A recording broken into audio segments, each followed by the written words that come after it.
Multiple choice. Number 1.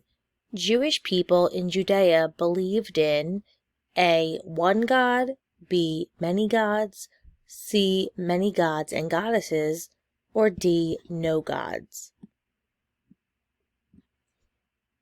Number 2. Blank ordered Jesus to be put to death. A. Jewish people in Judea, B. Roman leaders, C. The Edict of Milan, D. Theodosius the Great.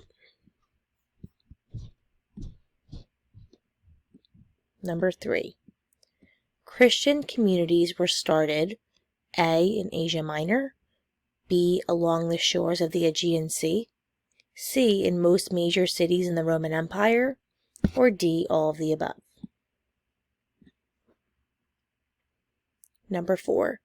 Christianity was especially appealing to A. the rich and powerful, B. Roman officials, C. the poor and powerless, or D. gods and goddesses.